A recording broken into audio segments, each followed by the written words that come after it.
গল্পের শুরুতে আমরা দেখি বিশাল আকারের কয়েকটা অ্যাস্টেরয়েড দ্রুত গতিতে স্পেসশিপের দিকে আসছে, কিন্তু স্পেসশিপের উন্নত সিস্টেম ঝুঁকি টের পেয়ে ডিফেন্স সিস্টেম চালু করে যাতে সংঘর্ষ না হয়। তবু অ্যাস্টেরয়েড আর স্পেসশিপের ধাক্কাটা এত প্রবল হয় যে সিস্টেম সাময়িকভাবে বন্ধ হয়ে যায় আর স্পেসশিপ ভেঙে পড়ে। তবে স্পেসশিপের সক্রিয় মেরামত সিস্টেম দ্রুতই নিজেকে ঠিক করে ফেলে। তবে ওই সংঘর্ষের কারণে এক যাত্রীর স্লিপ ক্যাপসুলের ক্ষতি হয়, যা থেকে সে 30 বছর গভীর ঘুম থেকে উঠে যায়। ওই যাত্রীর নাম জিম প্রিস্টন। তার চোখ খুলতেই স্পেসশিপের এআই ইপতাকে স্বাগত জানায় আর বলে যে সে 120 বছরের দীর্ঘ একটি যাত্রা শেষ করেছে। ইপ তাকে বলে যে তারা 2 মাসের মধ্যেই হোমস্টেড গ্রহে পৌঁছাবে। হঠাৎ জিমের মাথা ঘুরতে শুরু করে এবং তার তীব্র মাথা ব্যথাও হচ্ছিল, কারণ অনেক বছর গভীর ঘুমের পর শরীরটা অচল হয়ে গিয়েছিল। ইপ তাকে একটা তরল দিল, সেটা খাওয়ার পর তার শরীর আবার স্বাভাবিক হয়ে গেল। তারপর সে সেই হলরুমটায় গেল যেখানে মিশন শেষ হওয়ার পর টিমের সবার একসাথে মিটিং করার কথা ছিল। সেখানে একটি কৃত্রিম বুদ্ধিমত্তা এমনভাবে কথা বলছিল যেন সবাই সেখানে আছে, কিন্তু সেখানে জিম একা ছিল। জিম সেই কৃত্রিম বুদ্ধিমত্তাকে জিজ্ঞেস করলো, আমি একাই কেন এখানে, বাকিরা কোথায়? কিন্তু সে কোনো উত্তর দিল না। সে দ্রুত বুঝতে পারলো কিছু একটা তো সমস্যা আছে। এরপর সে সবাইকে ডাকছিল কিন্তু কাউকে পেল না। জিম কন্ট্রোল রুমের দিকে গেল, কিন্তু সেখানেও কেউ ছিল না। জিম সিস্টেমকে জীবিত কারোর সঙ্গে কথা বলতে বললে তাই সিস্টেম তাকে ম্যানেজারের কাছে পাঠালো, কিন্তু ওখানে পৌঁছাতে সে দেখলো এখানেও কেউ নেই, সব জায়গা একদম ফাঁকা ছিল। জিম যখন স্পেসশিপের সিস্টেম থেকে তথ্য সংগ্রহ করতে গেল তখন জানতে পারলো এই স্পেসশিপটা এখন পর্যন্ত 30 বছরে এসেছে আর হোমস্টেড পৌঁছাতে আরো 90 বছর লাগবে। এর মানে জিম 90 বছর আগে অপ্রত্যাশিতভাবে জেগে উঠেছে আর সবাই তখন ঘুমিয়ে আছে। জিম চাইলো পৃথিবীর বাসিন্দাদের এই স্পেসশিপের সমস্যা জানাতে, তাই সে একটা ভিডিও বানালো, কিন্তু যখন বুঝলো তার বার্তার জবাব আসতে 55 বছর লাগবে তখন সে খুব হতাশ হলো। এর মানে সে আর কখনোই পৃথিবীতে ফিরে যেতে পারবে না, আর এই বিশাল স্পেসশিপে পুরো 55 বছর তাকে একা থাকতে হবে কারো কোনো সাহায্য ছাড়াই। জিম প্রচন্ড হতাশাগ্রস্ত হয়ে পড়ে। সেখান থেকে যাওয়ার ঠিক আগে সে একটা ছায়া দেখলো। সে ভাবলো হয়তো কোনো মানুষ হবে। জিম দ্রুত তার কাছে গেল, কিন্তু ভালো করে দেখার পর বুঝতে পারলো সেটা একটা রোবট যার নাম আর্থার। পরে জিম খাবারের জন্য ক্যাফেটেরিয়ায় গেল, কিন্তু তার প্রিয় খাবারটা পায়নি, কারণ সেটা শুধুমাত্র ফার্স্ট ক্লাস যাত্রীদের জন্য ছিল। জিম চাইতো না যে সে একা এই স্পেসশিপে বয়স্ক হয়ে মারা যাক, তাই সে ম্যানুয়াল পরে স্লিপিং ক্যাপসুলটা ঠিক করতে চেষ্টা করলো, কিন্তু সেটা পুরো খারাপ ছিল, যার ফলে সে তার ভেতরেই আটকা পড়লো। কিন্তু অনেক কষ্টে সে সেখান থেকে বের হয়ে আসে। কিন্তু তারপর দেখা যায় সিস্টেমে নতুন নতুন সমস্যা শুরু হলো। জিম কন্ট্রোল রুমে যাওয়ার চেষ্টা করলো, প্রথমে হাতুড়ি দিয়ে দরজা ভাঙার চেষ্টা করলো, তারপর গ্যাস কাটার যন্ত্র দিয়ে দেয়াল কেটে বের হওয়ার চেষ্টা করলো, কিন্তু দেয়াল এতটাই শক্ত আর মোটা ছিল যে কাটা সম্ভব হলো না। অবশেষে সে হাল ছেড়ে বাড়ি গিয়ে ড্রিঙ্কস করলো। জিম আর্থারকে বলল, আমি এখানে ফেঁসে গেছি, এখন আর কখনোই সেখানে পৌঁছাতে পারবো না যেখানে আমার থাকা উচিত। আর্থার বলল, এইটাই মানুষের সবচেয়ে বড় সমস্যা, তারা মনে করে তারা ঠিক সেখানে নেই যেখানে থাকা উচিত। তাদের মাথা চলমান পরিস্থিতিতে আটকে আছে নিজেদের অবস্থা উপভোগ করার বদলে। এসব শুনে জিম ঠিক করলো সবকিছু ছেড়ে দিয়ে সে নতুন করে জীবন শুরু করবে। এই স্পেসশিপের ভেতরে করার জন্য অনেক কিছুই ছিল, তাই সে খেলতে শুরু করলো, তারপর নাচলো এবং বিভিন্ন কাজ করলো নিজের মনোযোগ অন্যদিকে সরানোর জন্য। ধীরে ধীরে সবকিছু স্বাভাবিক হয়ে এলো আর জিম আগের চেয়ে অনেক বেশি সুখী হয়ে উঠলো। একদিন সে এই স্পেসশিপের প্রেসার ইকুয়ালাইজেশন রুমে গেল, সেখানে সে একটা স্পেস স্যুট দেখতে পেল। স্যুটটা পরে বাইরে গেল, চারদিকে বিশাল মহাকাশ দেখে তার চোখে জল চলে এলো। সে তার জগতের প্রথম মানুষ ছিল যে এতটা কাছ থেকে অসীম ব্রহ্মাণ্ড দেখতে পেল। দেখতে দেখতে একটা বছর কেটে গেল, কিন্তু এখন জিম খুব একাকিত্বে ভুগছিল। তার কাছে করার মতো সবকিছু ছিল, কিন্তু কথা বলার জন্য কোনো মানুষ ছিল না, এমন কেউ ছিল না যে তার অনুভূতিগুলো বুঝতো। একাকিত্ব ধীরে ধীরে তাকে ভেতর থেকে শেষ করে দিচ্ছিল। সে হতাশাগ্রস্ত হয়ে আত্মহত্যার কথা ভাবছিল, কিন্তু শেষ মুহূর্তে আত্মহত্যা না করে পালিয়ে এলো। প্রথমবারের মতো জিম বুঝতে পারলো একাকিত্ব মানুষকে একটা বন্ধ ঘরের চেয়ে বেশি বন্দি করে দিতে পারে। একদিন জিম একটা সুন্দর মেয়েকে দেখলো, তার নাম ছিল আরোরা। জিম তাকে দেখেই প্রেমে পড়ে গেল। তাই সে তার সম্পর্কে তথ্য সংগ্রহ করতে শুরু করলো। তথ্য জোগাড় করতে গিয়ে জানলো আরোরা একজন লেখিকা। সে নতুন বিশ্ব হোমস্টেডে গিয়ে তার গল্প লিখতে চায়। জিম আরোরাকে নিয়ে এতটাই ব্যস্ত হয়ে পড়লো যে শুয়ে বসে খাওয়া দাওয়া সারাক্ষণ কেবল তার কথাই ভাবতে থাকে। এমনকি আর্থারের সঙ্গেও শুধু আরোরার কথা বলতো। এক সন্ধ্যায় যখন জিম আরোরার সাক্ষাৎকারটা স্ক্রিনে দেখছিল, তখন তার চোখে পড়লো কাছে একটা ম্যানুয়ালের উপর, এবং তার মাথায় একটা ঝুঁকিপূর্ণ আইডিয়া এলো। জিম আর্থারের কাছে গেল আর জিজ্ঞেস করলো, তোমার কাছে যদি এমন একটা উপায় থাকতো যা তোমার জীবন 1,000,000 গুণ ভালো করে দিত, কিন্তু সেটা বল, তাহলে তুমি কি সেটা করতে? আর্থার বুঝে গেল জিম কি বলতে চাইছে। সে বলল, এটা মানুষের আবেগের ব্যাপার। যদি আরোরাকে জাগিয়ে তোলা হয় তাহলে তোমার একাকিত্ব চলে যাবে, যা তোমার জন্য ভালো হবে। কিন্তু এটা ভুল সিদ্ধান্ত, যার জন্য অনেক বড় ক্ষতি হতে পারে। জিমও জানতো এটা ভুল হবে, কিন্তু আরোরাই একমাত্র ব্যক্তি যার মাধ্যমে তার একাকিত্ব দূর হবে। পরের দিন জিম দ্রুত দাড়ি কাটলো, পরিষ্কার কাপড় পরলো আর আরোরার কাছে গেল। সেই ম্যানুয়ালের সাহায্যে স্লিপ ক্যাপসুলটা বাইরে বের করলো আর শর্ট সার্কিট করে সেই ক্যাপসুলটা নষ্ট করে দিল, যার কারণে আরোরার ঘুম ভেঙে গেল। আরোরা দেখার আগেই জিম দ্রুত তার জিনিসপত্র গুছিয়ে একটি ঘরে লুকিয়ে পড়লো। আর আরোরা যখন বড় হল রুমে পৌঁছালো, তখন সে দেখলো সেখানে কেউ নেই। চারপাশে তাকিয়ে হঠাৎ সে জিমকে দেখতে পেল। জিমকে জিজ্ঞেস করলো, গরুদের তো আমাদের থেকে 1 মাস আগে উঠে পড়ার কথা ছিল, কিন্তু এখানে তো কেউ নেই। জিম আরোরাকে নিয়ে সেখানে গেল, যেখান থেকে সে জানতে পেরেছিল যে তারা এখনো 90 বছরের দূরত্বে আছে। জিম তাকে বলল, সবাই তাদের জায়গায় ঘুমিয়ে আছে, শুধু আমরা দুজনেই জেগে উঠেছি। আরোরা বলল, আমাদের সাহায্যের প্রয়োজন। জিম উত্তরে বলল, কারো সাহায্য পাওয়া যাবে না। আমার জেগে ওঠার 1 বছর হয়ে গেছে। আমি কন্ট্রোল রুমে যাওয়ার চেষ্টা করেছিলাম, কিন্তু সেটা খোলা অসম্ভব ছিল। এই যন্ত্রগুলো আমাদের জাগিয়ে তো তোলে, কিন্তু আর ঘুমে ফিরিয়ে দিতে পারে না। আরোরা খুব ক্লান্ত ছিল, তাই সে তার ঘরে গেল বিশ্রাম করতে। আর জিম এলো আর্থারের কাছে, কিন্তু তার মুখে খুশির ছাপ ছিল না। সে বলল, আরোরা জেগে উঠেছে, আমি চাই তুমি এটা গোপন রাখবে যে আমি তাকে জাগিয়ে তুলেছি। আর্থার একটা রোবট হলেও তার মধ্যে ছিল এক অভিজাত মানুষের অনুভূতি। সে জিমকে নিশ্চয়তা দিল যে সে কখনোই এই কথা আরোরাকে বলবে না। পরের দিন আরোরা সিস্টেমের কাছে তার কক্ষের ত্রুটির অভিযোগ জানিয়ে সাহায্য চাইল মেরামতের জন্য, কিন্তু ঠিক সেই সময়ে জিম এসে আরোরাকে লাঞ্চে যাওয়ার জন্য ডাকলো। এদিকে স্পেসশিপের সিস্টেম আবার নতুন করে সমস্যা শুরু করলো। আলো ঝলমল করছিল আর সক্রিয় দরজাগুলো নিজে নিজেই খুলছিল, কিন্তু তারা এসব কিছুই কেউ খুব একটা খেয়াল করলো না। আরোরা লক্ষ্য করলো জিম খুবই সাধারণ নাস্তা খাচ্ছে। যখন সে জানলো জিম প্রথম শ্রেণীর যাত্রী না এবং গত 1 বছর ধরে সে এই একই খাবার খাচ্ছে, তখন তার একটু খারাপ লাগলো।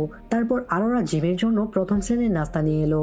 আরোরা ভেবেছিল হয়তো ফার্মেসিতে এমন কিছু থাকবে যা তাকে ঘুমাতে সাহায্য করবে, কিন্তু জিম বলল, ওখানে কিছুই নেই। জাহাজের গুদামে শুধু মেশিনের যন্ত্রাংশ আর নিয়ন্ত্রণ কক্ষ খোলা যায় না কোনো ক্রু সদস্যের পরিচয়পত্র ছাড়া। আমি আমার সবটুকু দিয়ে চেষ্টা করেছি, কিন্তু কোনো লাভ হয়নি। আমরা এখানে আটকে গেছি। আরোরা আশা করছিল সবকিছু ঠিক হয়ে যাবে, তাই সে ফার্মেসিতে গেল, কিন্তু এমন কিছু পেল না যা তাকে আবার ঘুমাতে সাহায্য করবে। হতাশ হয়ে সে কন্ট্রোল রুমে গেল। একটা হাতুড়ি নিয়ে দরজা ভাঙার চেষ্টা করলো, কিন্তু দরজার একটা আঁচড়ও পড়লো না। এখন আরোরা হাল ছেড়ে দিয়েছে। তারও মনে হলো যে সে কখনোই সেই জায়গাতে পৌঁছাতে পারবে না যেখানে সে নতুন জীবনের স্বপ্ন দেখছিল। একাকিত্ব কমানোর জন্য আরোরা তার ডায়েরি লেখা শুরু করলো। সেই ডায়েরিতে সে এই দীর্ঘ যাত্রার প্রতিটি ছোট বড় ঘটনা লিখে রাখলো, তার ঘুম ভাঙার পর থেকে জিমের সাথে তার দেখা পর্যন্ত। একদিন আরোরা জিমের সঙ্গে দেখা করে তাকে জিজ্ঞেস করে, তুমি এখানে কেন এসেছো? জিম উত্তর দিল, পৃথিবীতে যখন কিছু ভেঙে যায় মানুষ সেটা ফেলে দেয়, কিন্তু এখানে তা হয় না। আমি একজন ইঞ্জিনিয়ার আর এই জগৎ এখনো তৈরি হচ্ছে। এখানে আমি আমার মতো করে ঘর বানাতে পারি, কোনো নিয়ম কানুন বা বিধিনিষেধ ছাড়াই। আরোরা বলল যে সে ফ্রিতে টিকিট কিনেছিল। সে আরো বলল, হোমস্টেড গ্রহে 1 বছর কাটানোর পর আমার পৃথিবীতে ফিরে আসার কথা ছিল। ওখানে আর কখনো সেই বইটা লিখতে পারবো না। আমার আর অন্য কোনো উপায় নেই। আমি ভাবতেই পারছি না এখন কিভাবে আমরা বাঁচবো, আর এখন তো কিছু ভাবতেও চাই না। এসব ভেবে তার মন খারাপ হতে থাকে। তখন যে দেখলো আরোরা খুব কষ্ট পাচ্ছে, তখন সে আরোরাকে নিয়ে গেল এখানে সেই ডান্স ক্লাবে। যেখানে তারা অনেক নাচলো। এরপর আরোরাকে আর্থারের সাথে পরিচয় করিয়ে দিল, যাতে তার আর কোনো একলা না লাগে। এখন তারা একসাথে ফুটবল খেলে, সিনেমা দেখে আর প্রতিদিন রাতে নাচে। কয়েকদিনের মধ্যেই সবকিছু আগের মতো হয়ে গেল, আর আরোরা আগের চেয়ে অনেক বেশি খুশি ছিল। সে জিমকে ভালোবেসে ফেলেছিল। জিমও তাকে তার অনুভূতি জানাতে চেয়েছিল, কিন্তু সেই সত্যির সামনে আসার ভয়ে আর সাহস পায়নি। একদিন জিম স্পেসশিপের মধ্যে পড়ে থাকা কিছু টুকরো দিয়ে একটা সুন্দর টাওয়ার বানিয়ে আরোরাকে উপহার দিল। আরোরা সেটা দেখে খুব খুশি হলো। সেই দিন জিম তাকে ডেটে ডেকেছিল, আর আরোরাও খুশি মনে হ্যাঁ বলল। ডিনারের পর আর্থারের কাছে গিয়ে ওয়াইন খেলো। আরোরা আবেগ আপ্লুত হয়ে পড়েছিল চারদিকে বিশাল মহাকাশ দেখে। তার কাছে এটা একটা স্বপ্ন পূরণ হওয়ার থেকে কম কিছু ছিল না। কিছু সময় মহাকাশে কাটিয়ে তারা আবার স্পেসশিপে ফিরে আসে আর একসঙ্গে রাত কাটায়। জিম আরোরার সঙ্গে থাকার জন্য খুব খুশি ছিল, আর আরোরা যেন সবকিছু ভুলে গিয়েছিল। এক রাতে যখন তারা স্পেসশিপে বসেছিল, তখন সেই স্পেসশিপে একটা লাল রঙের মহা নক্ষত্রের পাশ দিয়ে গেল। দৃশ্যটা তাদের মুখে আনন্দের আলো ছড়িয়ে দিয়েছিল। তাদের মধ্যে এটা ছিল একটা বিরাট স্বপ্ন। তারা হয়েছিল প্রথম যারা অসীম মহাবিশ্বের সৌন্দর্য এত কাছ থেকে দেখতে পেয়েছিল। আরোরা তার যাত্রায় এত কিছু দেখেছে যে সবকিছু বর্ণনা করতে গেলে তার জীবনটাই খুব ছোট মনে হবে। জিম এখনো আরোরাকে বিয়ে করতে চায়, তাই সে একটি আংটি নিয়ে তাকে প্রস্তাব দেওয়ার সিদ্ধান্ত নিল। কিন্তু এইদিকে আরোরার সাথে কথা বলার সময় আর্থার তাকে বলল যে জিম তাকে দেখতে আদের আগ্রহের অপেক্ষা করত। সে কয়েক মাস ধরে ভাবছিল সে তাকে জাগিয়ে দেবে নাকি জাগাবে না। এটা ছিল তার জীবনের সবচেয়ে কঠিন সিদ্ধান্ত, কিন্তু এখন তাদের সবকিছু ঠিকঠাকই আছে। এসব শুনে আরোরা প্রচন্ড অবাক হয়ে গেল। এরপর যখন জিম ফিরে এলো, তখন সে আরোরার মুখে অভিব্যক্তি দেখে বুঝে গেল যে আরোরা সবকিছু জেনে গেছে। সে তার সাথে কথা বলতে চাইলো, কিন্তু আরোরা তাকে দূরে থাকতে বলে সে সেখান থেকে চলে গেল। আরোরার জন্য এটা একটা বড় ধাক্কা ছিল। সে গাছের পটটি জানালার দিকে ছুঁড়ে মেরে দিয়ে কাঁদতে লাগলো। এই একটা সত্যি জিমের পুরো জগৎকে এক রাতের মধ্যে বদলে দিল। আরোরার সঙ্গে তার স্বপ্নের জীবন ভেঙে গিয়েছিল। সেই দিন থেকে তারা একে অপরের থেকে দূরে থাকতে লাগলো। জিম অনেকবার আরোরার সঙ্গে কথা বলতে চেয়েছিল, কিন্তু সে এতটাই রেগেছিল যে প্রতিবারে তাকে এড়িয়ে যেত। এক রাতে যখন জিম তার ঘরে ঘুমাচ্ছিল, হঠাৎ আরোরা তার ঘরে ঢুকে পড়লো এবং আক্রমণ করলো। সে তাকে জোরে আঘাত করলো আর রাগের বসে একটি লোহার রড দিয়ে তাকে মারার চেষ্টা করলো। কিন্তু জিমের মুখটা দেখেই তার হাত পা কাঁপতে লাগলো, আর পরের মুহূর্তে সে রডটা ফেলে দিয়ে সেখান থেকে চলে গেল। জিম বুঝতে পারলো সে কত বড় ভুল করেছে। তার এমন সিদ্ধান্তের জন্য এখন তার অনেক কষ্ট হচ্ছিল। জিম আরোরার কাছে ক্ষমা চাইলো, কিন্তু সে কষ্ট পেয়েছিল। এদিকে জিম আরোরাকে হারাতে চাইছিল না, আর অন্যদিকে আরোরা এতটাই রেগেছিল যে জিমের মুখটাও দেখতে চাইছিল না। এই স্পেসশিপে আর কেউ ছিল না যে তারা কথা বলতে পারে, শুধু আর্থার ছাড়া। তাই তারা পালাক্রমে আর্থারের সঙ্গে কথা বলার সময় ঠিক করলো, যেন একে অপরকে দেখতে না হয়। এক সন্ধ্যায় যখন জিম স্লিপিং ক্যাপসুল মেরামত করার কথা চিন্তা করছিল, তখন হঠাৎ তার রুমের লাইট পড়ে গেল আর স্কিন খারাপ হতে লাগলো। স্পেসশিপের ডায়াগনস্টিক সিস্টেম ভেঙে গেল, যার কারণে অনেক গিয়ার নষ্ট হতে শুরু করলো। তবে কিছুক্ষণ পর সিস্টেম নিজে থেকেই ঠিক হয়ে গেল আর লাইট আবার জ্বলে উঠলো। এই সময়ে আমরা আরোরাকে দেখতে পাই, সে পুরনো ভিডিও দেখছিল আর তার বন্ধুদের কথা ভাবছিল। সে বুঝতে পারলো হয়তো সে কখনোই সত্যি সুখী ছিল না। জীবনে কিছু নতুন করার ইচ্ছে ছিল তার, কিন্তু পৃথিবীতে সেটা সম্ভব ছিল না। হয়তো জিম তাকে জাগানোর সময় ভুল করেছিল, কিন্তু জিমই একমাত্র মানুষ যাকে নিয়ে সে এতটা খুশি ছিল। সে তার জীবনটা পুরো মজায় কাটিয়েছে, এমন সব কিছু করেছে যা হয়তো একা করতে পারতো না। এখন তার কাছে জিমকে বলার অনেক কিছু আছে, তবু সে এখনো জিমের উপর রেগেছিল। পরের দিন সকালে উঠে সে দেখলো বড় হল রুমে একটা গাছ জন্ম নিয়েছে, আসল পাতা সহ। যখন সে নাস্তার জন্য ক্যাফটেরিয়াতে গেল, হঠাৎ করে সিস্টেমটা ক্র্যাশ করলো। সব খাবার পড়ে গেল, জিমও লিফটে আটকে গেল, কিন্তু কোনোভাবেই সে বের হয়ে আসতে পারছিল না। যখন সে বড় হল রুমে পৌঁছালো, তখন সে ম্যাথিউকে দেখলো। সে ছিল জাহাজের প্রধান টেকনিশিয়ান, যিনি 30 বছর গভীর ঘুম থেকে একটি ক্যাপসুলের প্রযুক্তির ত্রুটির কারণে জেগে উঠেছিল। যখন সে বুঝলো গ্রহ এখনো 88 বছর দূরে আছে আর তারা তিনজনই একমাত্র যারা সেখানে ছিল, তখন সে বুঝলো কিছু একটা ঠিক নেই। এই স্লিপিং ক্যাপসুলগুলো কখনো ক্ষতিগ্রস্ত হয় না, তাহলে এর মানে কি? তারা সন্দেহ করলো স্পেসশিপের ভেতরে এমন কোনো ত্রুটি আছে যা এক এক করে এই ক্যাপসুলগুলো চালু করেছে। আর যখন তারা সমস্যাটি খুঁটিয়ে দেখতে কন্ট্রোল রুমে গেল, তখন তারা আবিষ্কার করলো যে স্পেসশিপের ডায়াগনস্টিক সিস্টেম পুরোপুরি ফেল করেছে। মানে এখন ওদের নিজেদেরই সমস্যা খুঁজে বের করতে হবে। ম্যাথিউ ওদের দুটো প্যানেল দিল আর বলল বিভিন্ন স্টেশনে লাগাতে, যাতে ডেটা সিঙ্ক করে সমস্যাগুলো শনাক্ত করা যায়। ঘুমানোর ক্যাপসুলগুলো চেক